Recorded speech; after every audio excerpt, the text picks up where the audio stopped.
भगवते वासुदेवाय। ओम नमो भगवते वासुदेवाय।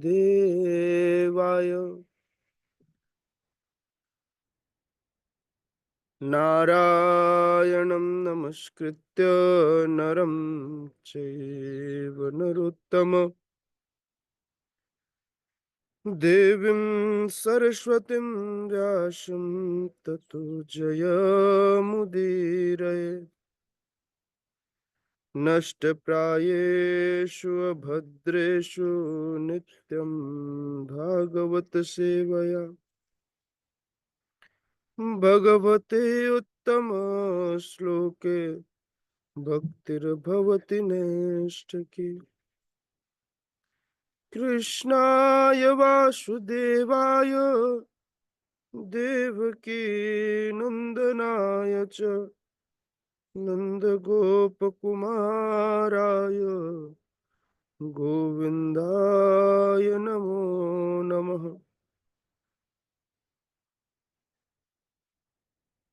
ॐ अज्ञानतिमिरन्धस्य ज्ञानञ्जनशलाकया चक्षुरुन्मीलितं येन तस्मै श्रीगुरवे नमः। श्रीचैतन्यमनोभीष्टं स्थापितं येन भूतले स्वयं रूपः कदा मह्यं ददाति स्वपदान्तिकम्।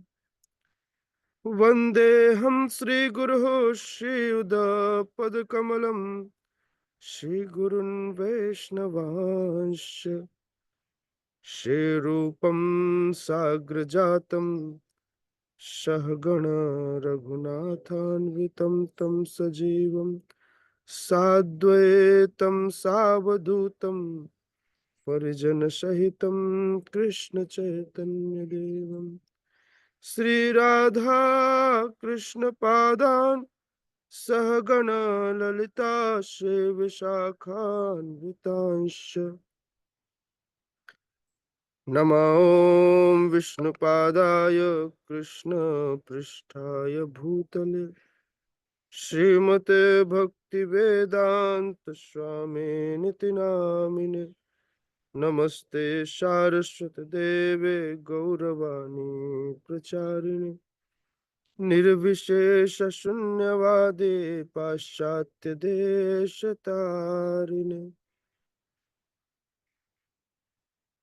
हे कृष्ण करुणा सिंधु दीनबंधु जगतपते गोपेश गोपिका कांत राधा कांत नमोस्तुते।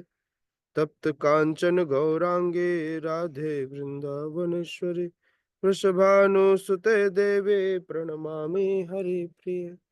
वाञ्छाकल्पतरुभ्यश्च कृपा सिन्धुभ्येव च पतितानां पावनेभ्यो वैष्णवेभ्यो नमो नमः।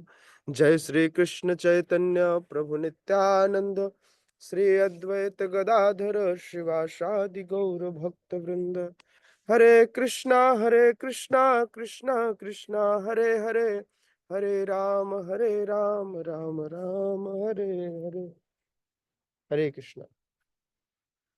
स्वागत है आप सभी का श्रीमद् भगवत गीता के सुबह के सत्र में। आप सभी श्रवण कर रहे हैं भगवत वाणी भगवत गीता। गत दिनों हमने श्रीमद् भगवत गीता के अध्याय 9 जिसका शीर्षक है परम गुह्य ज्ञान, इसके श्लोक क्रमांक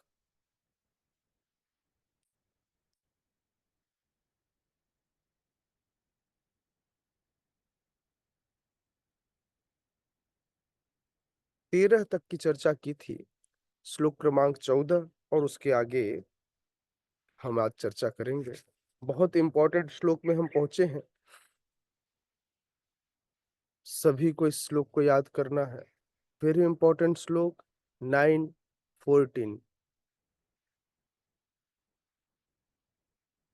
भगवान कहते हैं सततम कीर्तयन्तो माम यतन्तश्च दृढ़व्रता नमस्यन्तश्च मां भक्त्या नित्ययुक्ताश उपासते। एक भक्त क्या करता है? तो मैंने कल बताया था कि श्लोक क्रमांक 13 और 14 दोनों आपस में जुड़े हुए हैं। श्लोक क्रमांक 13 और 14 दोनों ही आपस में जुड़े हुए हैं। 13 और 14 व्याख्या करता है कि महात्मा कैसे होते हैं, भगवान के अनन्य भक्त कैसे होते हैं। भगवान के जो अनन्य भक्त होते हैं, वे किस प्रकार से भगवान की सेवा, भक्तिमय सेवा में लगे रहते हैं। तो 13-14 दोनों ही आप याद कर सकते हैं। महात्मानस्तु मां पार्थ दैवीं प्रकृतिमाश्रित भजन्त्यन्त मनसो ज्ञात्वा भूतादिवम अव्ययम्। दैट इज श्लोक क्रमांक 13। आप सब अपने मुखारविंद के दर्शन नहीं कराएंगे?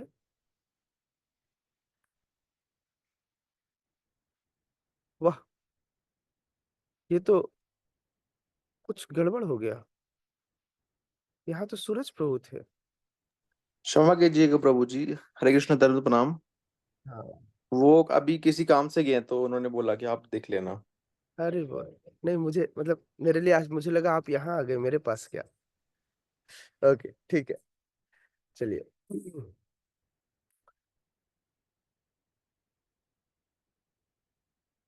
भगवान स्वयं कह रहे हैं, सततम कीर्तयन्तो माम। बार बार शिला प्रभुपाद इस शब्द का अपने तात्पर्यों में यूज करते हैं। भक्त कैसा होता है? सततम कीर्तयन्तो माम, जो सदैव भगवान के नाम का कीर्तन करता है, सदैव भगवान की महिमा का गुणगान करता है। भगवान की महिमा का गुणगान करना ही उनका कीर्तन है ना? ये नाम कीर्तन भी भगवान का ही गुणगान है ना? सततम कीर्तयन्तो माम यतन्तश्च, यतन्तश्च दृढ़वता।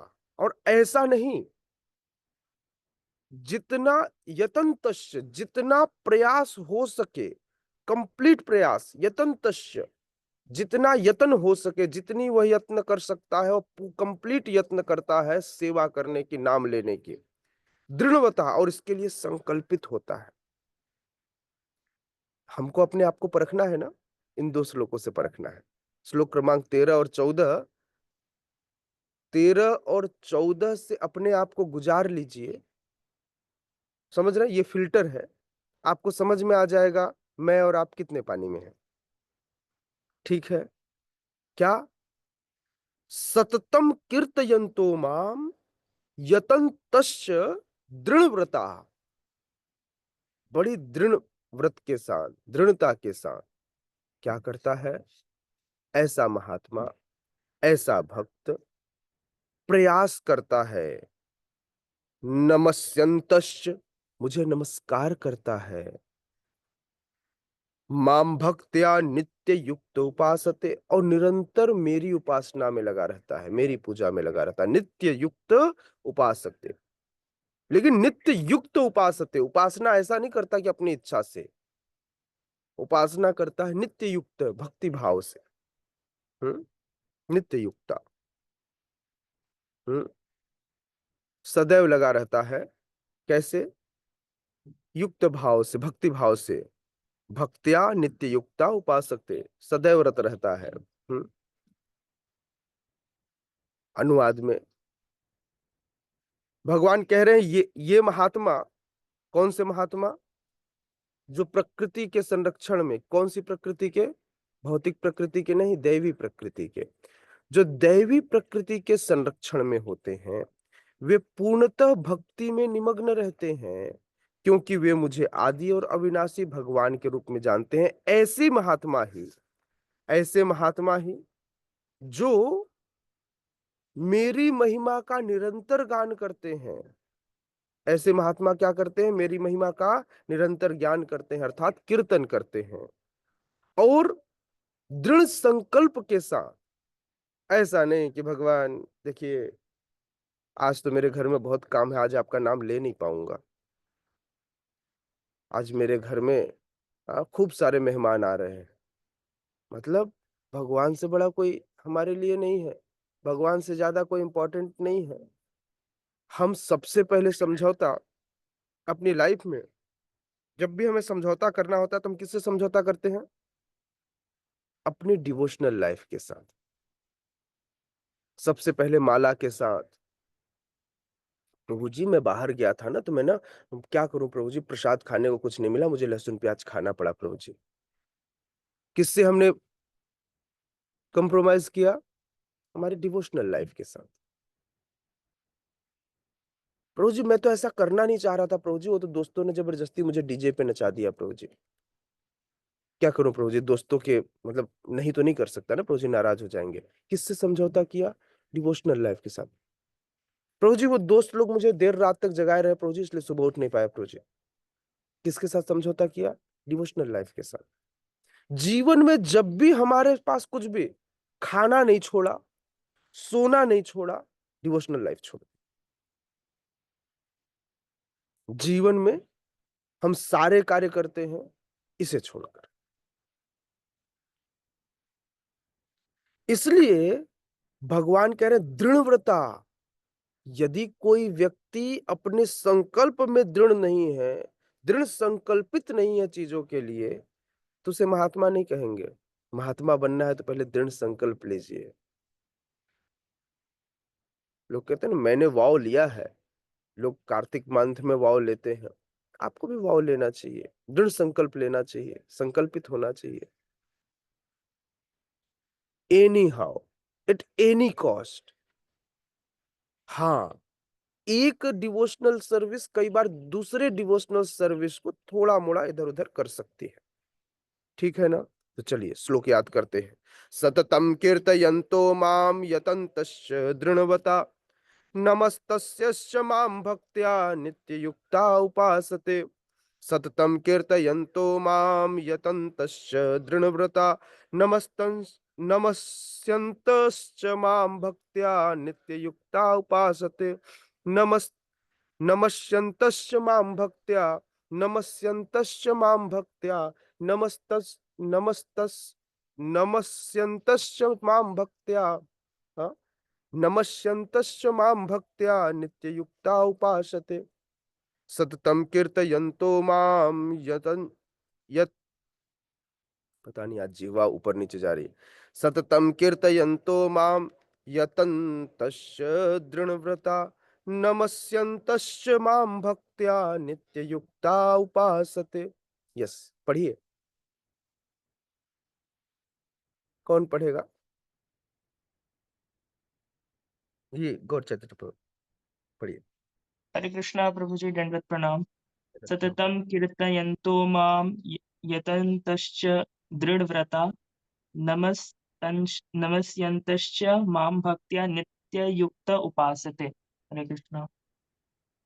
सततं कीर्तयन्तो मां यतन्तश्च दृढव्रता नमस्यन्तश्च मां भक्त्या नित्ययुक्ता उपासते। यस, विशाल प्रो। हरे कृष्ण प्रभु जी। सततं कीर्तयन्तो मां यततन्तश्च दृढव्रतः नमस्यन्तश्च मां भक्त्या नित्ययुक्ता उपासते। हरे हरी कृष्ण। हरी, सुंदर। आशिता मैया, आशिता माता जी। हरे कृष्ण प्रभु जी दंडवत प्रणाम। जी। असत्यं कीर्तयन्तो मां यतन्तस्य दृढव्रता नमस्यन्तस्य मां भक्त्या नित्ययुक्ता उपासते। हरे हरी कृष्ण। हिना माता जी। हरे कृष्ण प्रभु जी दंडवत प्रणाम। सततं कीर्तयन्तो मां यत च दृढव्रताः नमस्तस्यंस्य मां भक्तां नित्युक्ता उपासते। हरे कृष्ण प्रभु जी। सततं कीर्तयन्तो मां यतन्तश्च दृढव्रता नमस्त्यन्तश्च मां भक्त्या नित्ययुक्ता उपासते। यस, प्रीति माता जी। हरे कृष्णा प्रभु जी दंडवत प्रणाम। प्रणाम। सततं कीर्तयन्त मां यतन्तस्य दृढव्रता नमस्यन्तस्य मां भक्ता नित्ययुक्ता उपासते। हरे कृष्ण। हम्म श्रील प्रभुपाद कहते हैं सामान्य पुरुष के ऊपर रबर के स्टाम्प लगा करके उसे महात्मा नहीं बनाया जा सकता। बिल्कुल उसी तरह शिला प्रभुपाद जगत गुरु हैं। बिना स्टाम्प के वे जगत गुरु नहीं थे, ऐसा कोई बात नहीं था। समझ में आ रहा है? शिला प्रभुपाद पहले ही जगत गुरु थे, जिन्होंने पूरे विश्व में एकमात्र ऐसे गुरु जिन्होंने पूरे विश्व में घूम-घूम कर प्रचार किया। बाकी सब नाम के जगत गुरु होंगे, लेकिन हमारे शिला प्रभुपाद काम के जगत गुरु हैं। तो कई बार किसी को मोहर देने की आवश्यकता नहीं है। बिना मोहर के भी वे जगत गुरु ही हैं, है ना? तो इसलिए कहते हैं ना, हमारे आचरण से हमारे स्वभाव का पता चलता है, हम कौन हैं। बिल्कुल उसी तरह से किसी भी सामान्य व्यक्ति को रबर की मुहर लगाकर महात्मा नहीं बनाया जा सकता। मैं बहुत-बहुत शुभकामनाएँ प्रेषित करता हूँ हर कृष्ण राधिका सखी माता जी को। कल मैंने लाइव शो में देखा कि एशियन न्यूज़ ने इनको सम्मान दिया on the behalf of ISKCON. ISKCON को रिप्रेजेंट करते हुए माताजी ने आध्यात्मिक क्षेत्रों में अपने प्रचार-प्रसार के लिए विशेषकर कल एशियन न्यूज़ के मैंने लाइव में मैं देख रहा था, ये अपने ग्रुप के साथ आशिता माताजी, साथ ही साथ हमारी जोगिनी माताजी और काफ़ी सारे लोग मिलकर कालिंदी मैया, है ना? ये सभी मिलकर गए हुए थे और इन लोगों ने मिलकर कितना अच्छा वहाँ पर कीर्तन किया और कीर्तन करते हुए लोगों के बीच में एक बहुत अच्छा संदेश दिया कि किस प्रकार से शिला प्रभुपाद ने भगवत गीता की शिक्षा को पूरे विश्व में प्रचारित किया और साथ ही साथ छोटे-छोटे हमारे वृंदा ऑनलाइन गुरुकुल, जो ऑनलाइन हमारा गुरुकुल है वृंदा गुरुकुल, उस गुरुकुल के कुछ बच्चों ने वहाँ पर श्लोकास भी रिसाइट किए, श्रीमद् भगवत गीता के श्लोकास। तो इसके लिए धन्यवाद। मैंने देखा वहाँ पर ज्योति माता जी बड़ा अच्छे से कीर्तन कर रही थी पीछे माइक लेकर के। तो इन लोगों ने मतलब एक स वहाँ पर एक अलग सा ही माहौल क्रिएट किया था। तो थैंक यू आप सभी को, क्योंकि आप सबने एक सामान्य जन के सामने भक्तों के बीच में कथा करना, भक्तों के बीच में बातें करना तो एक अलग बात है, लेकिन आप सबने जा कर के वहाँ पर 3 साढ़े 300 लोग वहाँ पर थे, जो कि अलग-अलग फ़ील्ड से आए हुए थे, अलग-अलग क्षेत्रों के लिए उन्हें पुरस्कार दिया जा रहा था। उन सब के बीच में आपने शिला प्रभुपाद की शिक्षाओं का, चैतन्य महाप्रभु की मुहिम का परचम लहराया। तो इसलिए सभी के कानों में आपने इस हरे कृष्ण महामंत्र का प्रवेश कराया। इसके लिए भगवान ज़रूर आप सब पर कृपा करेंगे, आप सबका इस योगदान के लिए। पुनः एक बार आप सभी को खूब सारी शुभकामनाएँ। इसी प्रकार से आप लोग खूब प्रचार कीजिए, भक्ति कीजिए रहिए करते रहिए। आप सबका जीवन भगवान श्री श्री राधा माधव, श्री श्री राधा रास बिहारी जी, शिला प्रभुपाद गुरु महाराज के चरण कमलों में सदैव समर्पित रहे और आप सदैव इसी प्रकार से आगे बढ़ते रहे। इसी कामनाओं के साथ शिला प्रभुपाद कहते हैं कि महात्मा के केवल एक कार्य है। महात्मा सदैव भगवान कृष्ण के गुणों का कीर्तन करता है, उसके पास कोई दूसरा कार्य नहीं है। तो हमारे जीवन का भी कार्य केवल कृष्ण की सेवा, कृष्ण के नाम कीर्तन में ही जाना चाहिए। इसके अलावा कोई दूसरा कार्य होना ही नहीं चाहिए। जीवन का केवल एक लक्ष्य कृष्ण। हुँ? भजो कृष्ण, कहो कृष्ण, लो कृष्ण नाम। हुँ? कुछ नहीं करना, केवल कृष्ण, कृष्ण, कृष्ण और कृष्ण, और कुछ नहीं। कृष्ण ही खाना, कृष्ण ही पीना, कृष्ण के लिए ही जीना और कृष्ण के लिए ही मरना। हाँ? नो दिलबर दिलबर, ओनली कृष्णा कृष्णा। हाँ? समझ में आ रहा है? कहीं कोई दिलबर नहीं, एक ही दिल वाले हैं, वह है हमारे कृष्णा, हमारे जगन्नाथ, कोई और नहीं। समझ में आ रहा है? क्योंकि बाकी सबके पास दिल है नहीं, अगर कोई अपना दिल निकाल के दे दिया ना तो आप भाग जाओगे। कृष्ण ही अपना हृदय दे सकते हैं। डॉक्टर माताजी से पूछो, वो जब किसी का सर्जरी करती हैं, उसका दिल निकाल करके किसी के हाथ में निकाल के दे दो, कितना खतरनाक लगता है। हाँ? वो तो पता नहीं कहाँ से एक ऐसे दिल का आकार निकाल के ला दिया। हाँ? लोग लगता है ये दिल है, ये हृदय दे दिया। बोले प्रभु जी मैंने तो अपना हृदय किसी और को दे रखा है। भैया जी कैसे रहे हो बिना हृदय के? हाँ? बड़ा प्रॉब्लम है नहीं? श्रीला प्रभुपाद कहते हैं, महात्मा सदैव कृष्ण के गुणगान में व्यस्त रहता है, दूसरे शब्दों में वह निर्विशेषवादी नहीं होता। उसके पास भगवान के विशेष गुण होते हैं, उसके पास भगवान के बारे में बताने के लिए कुछ होता है, वह भगवान के बारे में बात कर सकता है। निर्विशेष क्या बताएगा? मेरे भगवान क्या खाते हैं, मेरे भगवान को क्या पसंद है, मेरे भगवान कैसे दिखते हैं, मेरे भगवान कहाँ गए हैं, मेरे भगवान कब आएंगे? उसके लिए तो ऐसा है कि मैं भी भगवान हूँ, तुम भी भगवान हो, सब जगह भगवान है। उसे कुछ दिखता ही नहीं है, तो निर्विशेषवादी नहीं है हम, है ना? तो निर्विशेषवादी जैसा महात्मा नहीं होता। जब गुणगान का प्रश्न उठे तो मनुष्य को चाहिए कि वे भगवान के पवित्र नाम, उनके नित्य रूप, उनके दिव्य गुण और उनकी असामान्य लीलाओं की प्रशंसा करते हुए परमेश्वर को महिमान्वित करे। उसे इन सारी वस्तुओं को महिमान्वित करना होता है, अतः महात्मा भगवान के प्रति आसक्त रहता है। भक्त लोग क्या करते हैं? भक्त लोग सदैव भक्त लोग सदैव भक्तों भक्तों का जीवन ऐसा है कि वो लोग कभी भी भगवान के अलावा कुछ और नहीं सोचते। भगवान के गुण का ही बखान करते हैं, और वे भगवान के प्रति इतने आसक्त रहते हैं कि वे जब भक्तों को यात्राओं पर लेकर जाते हैं तो भी वे उसी का चिंतन मनन करते हैं। और यात्रा पे ले जाने का एक मूल कारण यह है कि वो उन्हें भगवान की याद दिलाते हैं कि हम सब भी भगवान के अंश हैं और सदैव हमें भगवान की सेवा करना ही हमारे जीवन का लक्ष्य है। तो इसलिए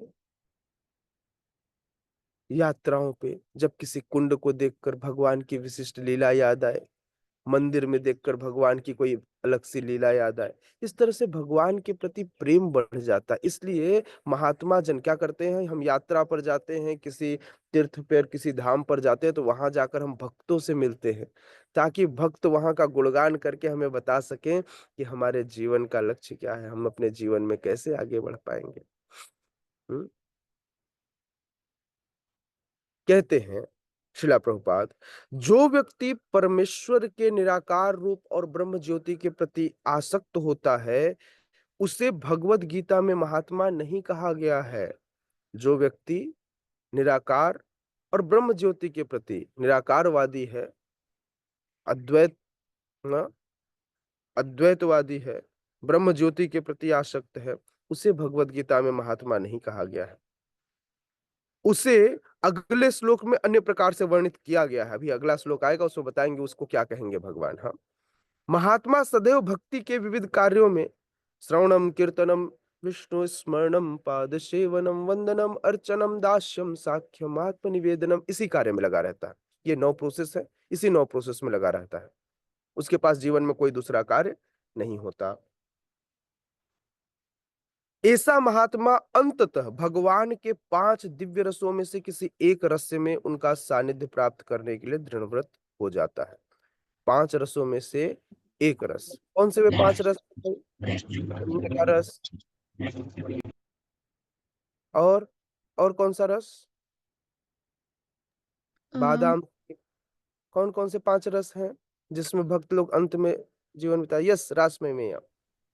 वात्सल्य रस, माधुर्य रस, साख्य रस, दास्य रस, एक रस और वात्सल्य रस। ना, वात्सल्य बता दी सबसे पहले, माता जी ने वही कहा। माधुर्य भी हो गया ना प्रभु जी, एक हाँ? रस में माधुर्य भी हो गया है। माधुर्य भी जी। एक मैं अंतिम भूल गई सब। शांत रस है ना? यस सर, ठीक है, ओके। तो ये 5 रस है जिसमें 5 रसों में आकर अंततः वह क्या होता है? निमग्न होता है ना? खैर, हम स्पेसिफिकली गौड़ी वैष्णव जो हैं, वे उन सब का परम लक्ष्य दास्य साख्य के ऊपर, वात्सल्य के ऊपर भी वे माधुर्य, क्योंकि गोपीर भर्तुर पाद कमलयो दास दासानुदास, यदि आप इसके अनुसार देखें तो वे केवल गोपियों के पद चिन्हों का अनुसरण करना चाहते हैं। अतः इस कारण से हम कह सकते हैं कि वे सदैव माधुर्य प्रेम के लिए, हाँ, माधुर्य प्रेम पाने के लिए वे सदैव लालायित रहते हैं। खैर, ये सबसे लास्ट का स्टेज है, सबसे अंत में यह स्टेज तक व्यक्ति पहुंचता है। इसे इन 5 रसों को प्राप्त करने के लिए वह मनसा वाचा कर्मणा अपने सारे कार्यकलाप भगवान कृष्ण की सेवा में लगाता है। यही पूर्ण कृष्ण भावनामृत कहलाता है। भक्ति में कुछ कार्य ऐसे हैं जिन्हें दृढ़ व्रत कहा जाता है, जैसे प्रत्येक एकादशी। प्रत्येक एकादशी को भगवान के आविर्भाव दिवस पर उपवास करना, तो इसको दृढ़ व्रत कहता है कि मैं उपवास रखूंगा ही, एकादशी के दिन अन्न का सेवन नहीं करूंगा, मैं इस माला करूंगा ही, मैं रोज 16 राउंड करूंगा, मैं 4 नियमों का पालन करूंगा। ये दृढ़ व्रत है। इन व्रतों से एक व्यक्ति, एक महात्मा, एक भक्त जो है वह कभी भी हिलता नहीं, सदैव दृढ़ता से इन व्रतों का पालन करने का प्रयास करता है। इसलिए इसलिए शिला प्रभुपाद कहते हैं कि भक्ति में ये सारे कार्य उसके भक्तिमय प्रोसेस को बढ़ाने के लिए, भक्तिमय जीवन को आगे बढ़ाने के लिए अत्यंत सहायक है।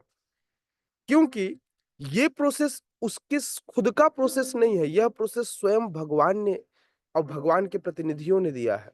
आप वेदों में वर्णित यह अलग अलग शास्त्रों संहिताओं में वर्णित यह प्रोसेस है, और उसके बाद हमारे आचार्यों ने इसी प्रोसेस का अनुसरण किया और इसी प्रोसेस को हमारे लिए भी वे लेकर आए। तो जो व्यक्ति भी भगवान का सानिध्य, भगवान के दिव्य धाम में पाना चाहता है, उन सबको इन सारे नियमों का पालन करना चाहिए। तो मन वांछित फल पावे, कष्ट मिटे तन का। बड़ा अच्छा लाइन है नहीं? यह जीवन की सच्चाई बताता है। कष्ट मिटे तन का मतलब जन्म मृत्यु के चक्र से बाहर निकलना, दैट इज कष्ट मिटे तन का।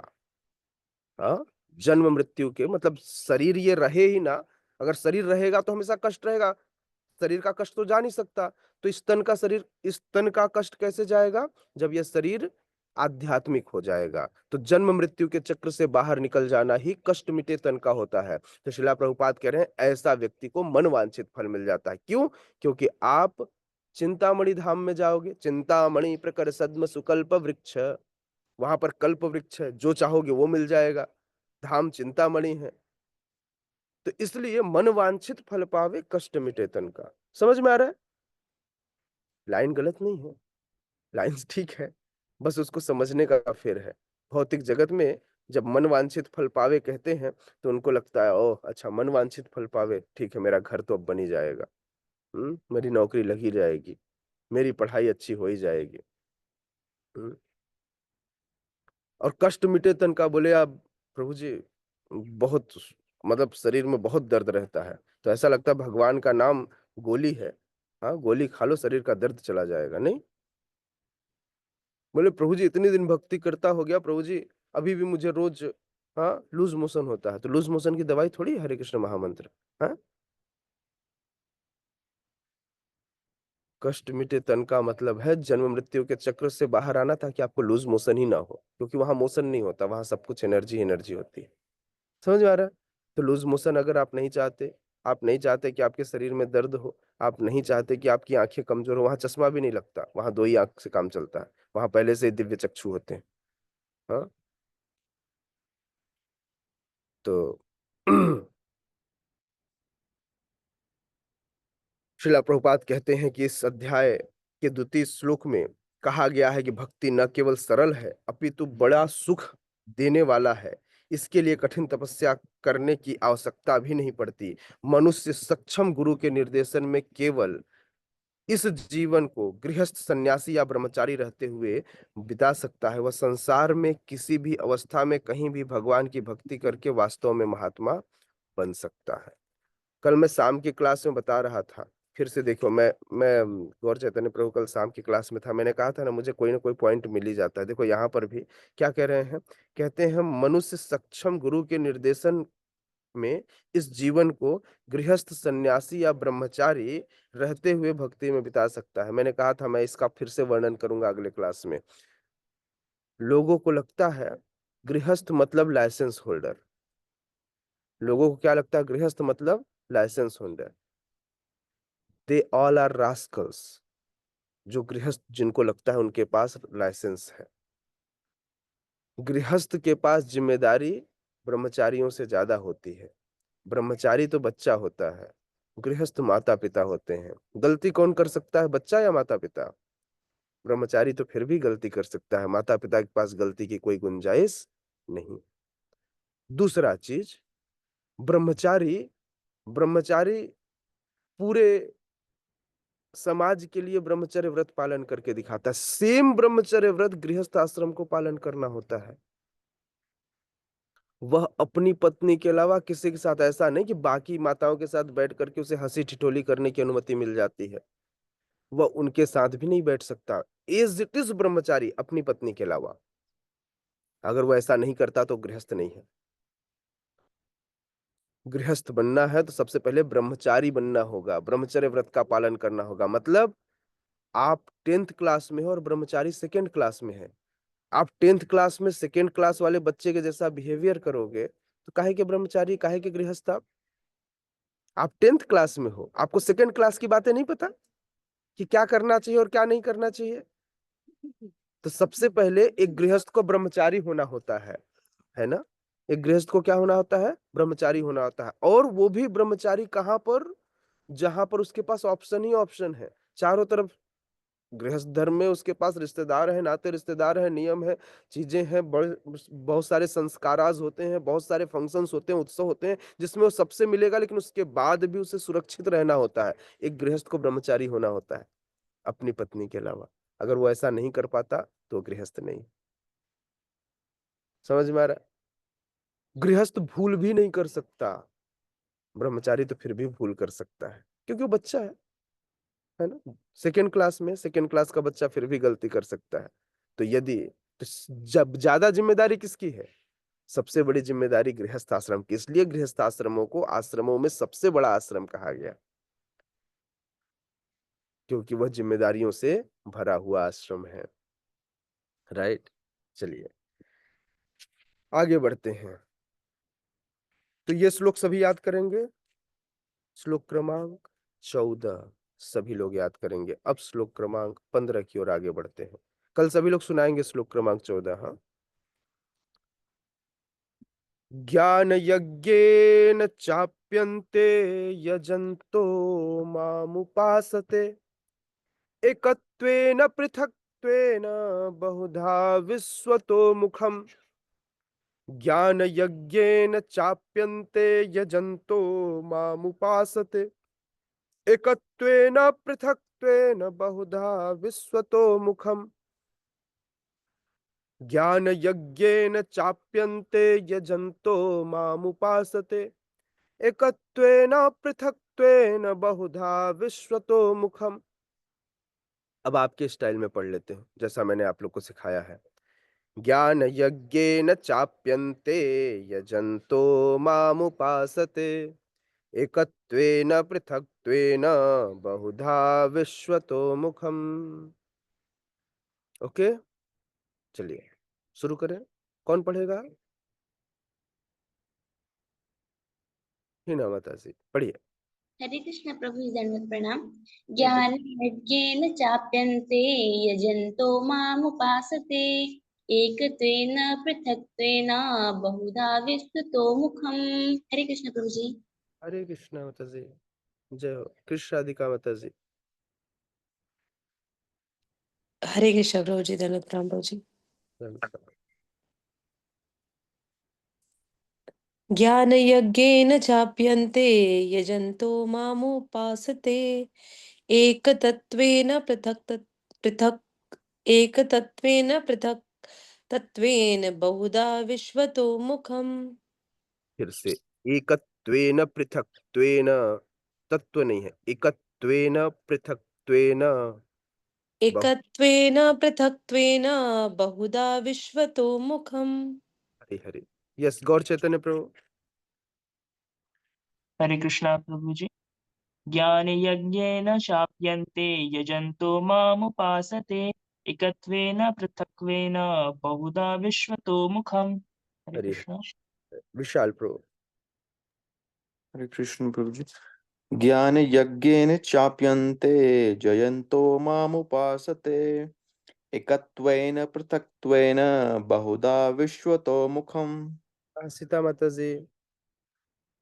हरे कृष्णा प्रभु जी। ज्ञान यज्ञेन चापन्ये यजन्तो मामुपासते एकत्वेन पृथक्त्वेन बहुधा विश्वतो मुखम। हरे कृष्ण। कबीर प्रभु श्लोक क्रमांक 15 9-15। हरे कृष्ण प्रभु। ज्ञान यज्ञेन चाप्यन्ते यजन्तो मामुपासते एकत्वेन पृथक्त्वेन बहुधा विश्वतो मुखम। हरे कृष्ण। कालिंदी माता जी।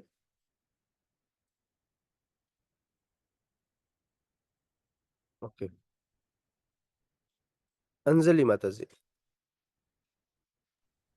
हरे कृष्ण प्रभु, दंडवत प्रणाम। ज्ञान यज्ञेन चाप्यन्ते यन्तो मामुपासते एकत्वेन पृथक्त्वेन बहुधा विश्वतो मुखम्। हरे हरे। गुड। भगवान अब बात करेंगे उन लोगों की जो लोग भगवान के विभिन्न स्वरूपों का, विशेषकर निराकार स्वरूप की जो पूजा करते हैं, उनकी बात करते हैं। भगवान कहते हैं अन्य लोग, महात्मा के अलावा, जिनको महात्मा नहीं कहा गया, ऐसे लोगों की बात कर रहे हैं। वो कह रहे हैं अन्य लोग जो ज्ञान के अनुशीलन द्वारा यज्ञ में लगे रहते हैं, यज्ञ करते हैं, भगवान के विहित स्वरूपों को समझने का प्रयास करते हैं। हाँ, भगवान ने ब्राह्मणों को, ब्राह्मण पत्नियां भगवान के दिव्य प्रेमा भक्ति में लगी थी, और ब्राह्मण भगवान को यज्ञ द्वारा प्रसन्न करने का प्रयास कर रहे थे। भगवान स्वयं आए तो भी वो यज्ञ करते रहे, है ना। इसलिए ऐसे लोगों की बात कर रहे हैं, अन्य लोग जो ज्ञान यज्ञेन, ज्ञान के अनुशीलन द्वारा यज्ञ में लगे हुए हैं, ज्ञान यज्ञेन, वे भगवान की पूजा उनके अद्वय रूप में करते हैं। एकत्वेन पृथक्त्वेन बहुधा विश्वतो मुखम। हाँ, वे भगवान के उस स्वरूप को पूजते हैं, हाँ, पृथक्त्वेन, जो विविध रूपों में और विश्व के रूप में करते हैं कि यह सब संपूर्ण जगत ही भगवान का स्वरूप है। भगवान के बहुत सारे तरीके हैं, भगवान जरूरी नहीं है कि आप कृष्ण की पूजा करो, यह प्रकृति भी तो भगवान ही है। और इस प्रकार से वो कुछ भी भगवान को बना देते हैं। इवन तो भगवान कण-कण में निवास है, भगवान की शक्ति की ही अभिव्यक्ति यह पूरी प्रकृति है, यह पूरा संसार ही भगवान का विराट स्वरूप है। किंतु आप उसी भगवान पर रोज पोटी और पेशाब करते हो। कैसे भगवान माना आपने? समझ में आ रहा है? तो भगवान को भगवान जैसा देखने के लिए भगवान का एक विशिष्ट स्वरूप चाहिए, जिसे हम साकार स्वरूप करते हैं। भगवान सच्चिदानंद है। समझ में आ रहा है? तो इसलिए उस सच्चिदानंद, उस साकार स्वरूप के चरण कमलों में अपने आप को समर्पित करते हुए हमें अपने जीवन को आगे बढ़ाना चाहिए। तो पिछले अभी श्लोकों का सारांश यह श्लोक क्रमांक 15 है, जिसमें भगवान बता रहे हैं कि विशिष्ट भक्ति, जो वे लोग विशिष्ट भक्ति करते, अर्थात विशुद्ध कृष्ण भावनामृत में लगे रहते हैं, ऐसा व्यक्ति भगवान के अतिरिक्त किसी को नहीं जानता। वह केवल भगवान को जानता है। उसके लिए भगवान मतलब केवल भगवान। कई बार लोग ऐसा बोलते हैं, हमने अपने भगवानों को देखा है। मैं कई बार सोचता हूँ कितने भगवान हो गए। भगवानों शब्द भगवानों नहीं होता, मतलब भगवानों शब्द पूरे वेद साहित्य में कहीं भी कोई शब्द ही नहीं है। भगवान का कोई बहुवचन नहीं है। समझ में आ रहा है? भगवान सदैव एक वचन में रहते हैं। भगवान का कोई बहुवचन नहीं है।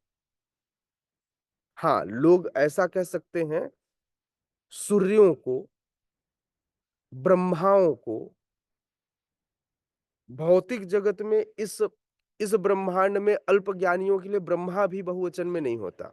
यदि आप पूछेंगे, हिंदी व्याकरण में जाएंगे तो लोग कहेंगे नहीं, ब्रह्मा का कोई बहुवचन नहीं होता, ब्रह्मा ब्रह्मा होते हैं। समझ में आ रहा है? लेकिन आध्यात्मिक जगत में खूब सारे ब्रह्मा हैं, इसलिए हम कह सकते हैं समस्त ब्रह्माओं को। लेकिन अल्प ज्ञानियों के लिए ब्रह्मा एक है, तो इसलिए वो भी एक वचन। लेकिन भगवान सदैव, भगवान सदैव कैसे होते हैं? भगवान सदैव एक ही हैं। एकले ईश्वर कृष्ण आर सब भृत्य, जाके जय छे नाचाए ताछे करे नित्य। भगवान एक एक ईश्वर मात्र कृष्ण है। कृष्ण के अलावा बाकी सब आर सब भृत्य, बाकी सब सेवक हैं। जाके जैसे नाचाए, जिसको जैसे भगवान नचाते हैं ताछे करे नित्य, वह वैसा नित्य करता है। समझ में आया? तो भगवानो शब्द नहीं होता, ईश्वरो हो सकता है। खूब सारे नियंता है। कोई एजुकेशन मिनिस्ट्री संभालता है, कोई फाइनेंस मिनिस्ट्री संभालता है, तो कोई होम मिनिस्ट्री संभालता है। तो मिनिस्ट्रीज अलग अलग हैं। हाँ, एजुकेशन मिनिस्ट्री की मुख्य रूप से माता सरस्वती एजुकेशन मिनिस्ट्री संभालती हैं। फाइनेंस मिनिस्ट्री माता लक्ष्मी संभालती हैं। हाँ, होम मिनिस्ट्री दुर्गा जी माता पार्वती के हाथ में है। समझ रहे हैं ना? सारी देवियों ने कंट्रोल किया हुआ है। अब सोचो ब्रह्मचारी कैसे रहोगे? भाई एजुकेशन मिनिस्ट्री के लिए तो जाना पड़ेगा आपको माता सरस्वती के पास। हाँ, होम मिनिस्ट्री जैसे खतरा आएगा जाना पड़ेगा माता दुर्गा के पास। ठीक है ना? तो ब्रह्मचर्य व्रत हौवा नहीं है, ब्रह्मचर्य व्रत सेल्फ कंट्रोल है। समझ में आया? जिस प्रकार से कीचड़ में रहकर भी कीचड़ के दुर्गुणों को, कीचड़ के गंध को कमल धारण नहीं करता, उसी प्रकार पद्म धारण नहीं करता। पद्म कीचड़ में खिलता है और अपने आप को उससे अछूता रखता है। उसी प्रकार से इस कलयुग में ब्रह्मचर्य व्रत का पालन मुश्किल जरूर है, नामुमकिन नहीं है। चाहे वह गृहस्थाश्रम में हो, चाहे वह ब्रह्मचारी आश्रम में हो, वानप्रस्थ आश्रम में हो, अथवा संन्यास आश्रम में हो, उसे सदैव कमल की तरह बिहेव करना चाहिए। इसीलिए भगवान को सदैव कमल से, कमल की उपमा दी जाती है। भगवान सदैव अनासक्त भाव से रहते ही हमारे बीच में है, लेकिन वो किसी में भी आसक्त नहीं होते। भगवान की 16,108 पत्नियां थी, फिर भी भगवान एक भी पत्नी में आसक्त नहीं थे। ये कृष्ण है। और हम अपने पति, अपने पत्नी में इतने आसक्त होते हैं, कुछ और नहीं सोच पाते। नहीं, अथवा उसको किसी और चीज में भी बदल सकते हैं आप, रिप्लेस कर लीजिए। आसक्ति कहीं ना कहीं तो है भौतिक संसार में भी, कृष्ण के अलावा। उस आसक्ति को त्यागना होगा। वे माता पिता भी हो सकते हैं, भाई बहन भी हो सकते हैं। आज के समय में प्रेमी प्रेमिकाएं, गर्लफ्रेंड बॉयफ्रेंड, व्हाटएवर, घर, एजुकेशन, मान सम्मान, ये सब आसक्ति है। इसीलिए चैतन्य महाप्रभु शिक्षाष्टकम के तृतीय श्लोक में कहते हैं क्या? तृणादपि सुनिचेन तरोरपि सहिष्णुना अमानिना मानदेन कीर्तनीय सदा हरि। ये आसक्ति का त्याग है। अपने आप को नीच मान लीजिए, टेंशन खत्म। तृणादपि सुनिचेन, इतना सहिष्णु बन जाइए किसी की बात का असर ही ना हो। पेड़ को पत्थर मारिए, कभी पेड़ पलट कर आपको पत्थर मारा क्या? हाँ, लेकिन वही बंदर को फेंक के मारिए, वो भी फेंक के मारेगा। हाँ, तरोरपि सहिष्णुना अमानिना मान देना। दूसरों को सम्मान दीजिए, मान की अपेक्षा मत कीजिए। लेकिन यहाँ तो रिटर्न गिफ्ट का एकदम रिवाज है। बोले मैंने प्रभु जी की इतनी तारीफ की, प्रभु जी मेरे बारे में एक शब्द भी नहीं बोले। अमानिना मान देना। तो व्यक्ति को सदैव अमानिना मान देना क्या होना चाहिए? सदैव मान देने वाला होना चाहिए और मान की अपेक्षा नहीं करनी चाहिए। यदि इस अपेक्षा से व्यक्ति दूर हो जाए तो सुखी हो जाएगा। दुखी तब होता है दुखी तब होता है जब वह इस अपेक्षा से बाहर नहीं निकल पाता। तो इसलिए श्रील प्रभुपाद लिख रहे हैं कि कुछ लोग ऐसे भी होते हैं जो वास्तव में महात्मा पद को प्राप्त नहीं होते, किंतु वे विभिन्न प्रकारों से कृष्ण की पूजा करते हैं।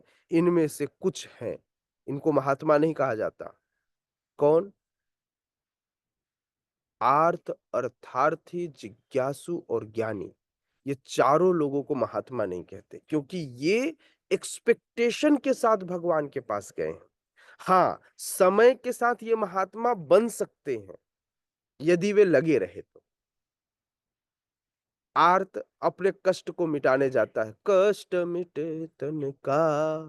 हाँ, तो कष्ट मिटाने गया था। कौन सा वाला कष्ट? यहां वाला कष्ट, स्पेशल वाला नहीं। हाँ, अर्थार्थी, कामनाओं के साथ, ये चाहिए, ये सफल करा दो प्रभु भगवान, मेरे परिवार का ध्यान रखना, मेरी फैमिली ऐसी हो गई, मेरी फैमिली ऐसी हो गई। दैट्स अर्थार्थी। ये अर्थ है। अर्थ मतलब मेरी संपत्ति। कई बार हम अपना संपत्ति किसको मानते हैं? मेरा परिवार भी मेरा संपत्ति, मेरा घर, सब कुछ। तो ये अर्थार्थी है। जिज्ञासु, जानने की इच्छा से, मतलब मुझे जानना है मैं कौन हूं, भगवान को करना कुछ नहीं है, बस जानना है, खूब सारे ज्ञान अर्जन करना है। ज्ञान अर्जन करने के लिए भगवान के पास जाता है, सेवा के लिए नहीं। ज्ञान अर्जन यदि कृष्ण की सेवा के लिए किया जाए तो अच्छा है, लेकिन ज्ञान अर्जित करने के लिए आना ये अच्छा नहीं। और चौथा, ज्ञानी। कई बार व्यक्ति अपने ज्ञान को भुनाने के लिए आता है, बोले मेरे पास खूब ज्ञान हो गया, इसलिए मैं आज से कथा करूंगा, बन गए कथावाचक। ज्ञान को भुनाना। बोले प्रभु जी आपको तो बहुत ज्ञान है, ज्ञान का क्या अचार डालोगे? ज्ञान तभी आपके लिए अच्छा है जब वह ज्ञान कृष्ण की सेवा में हो। इसलिए श्रील प्रभुपाद कहते हैं कि इन चारों को महात्मा डायरेक्टली नहीं कहा जा सकता, किंतु फिर भी कुछ ऐसे लोग हैं जो निम्न कोटियों में भी रखा जाता है। सॉरी, कुछ ऐसे लोग हैं, इनमें से भी निम्न होते हैं, इन्हें 3 कोटियों में रखा जाता है।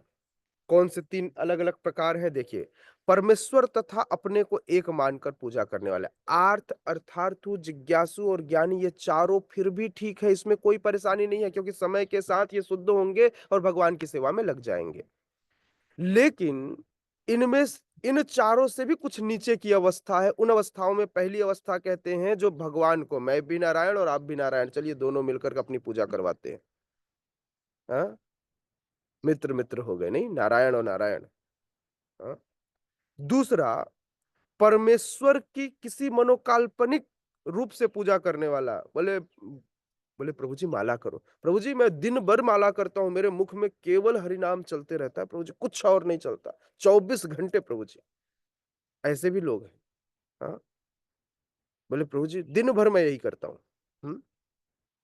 तो परमेश्वर को अपने मनोकल्पना के अनुसार पूजा करना, ऐसा कर देंगे प्रभु जी, मैं आज देख रहा था प्रभु जी, मैं गोपी बना हुआ था प्रभु जी, और भगवान मेरे सामने थे, मैं उनके साथ रास नृत्य कर रहा था प्रभु जी। That is मनोकल्पना। कुछ भी नहीं करना है। थर्ड वन इज भगवान को विश्व के रूप में पूजा करना। भगवान के विराट स्वरूप को जब अर्जुन नहीं समझ पाए तो आप सोचिए हमारे लिए क्या समझ में आएगा।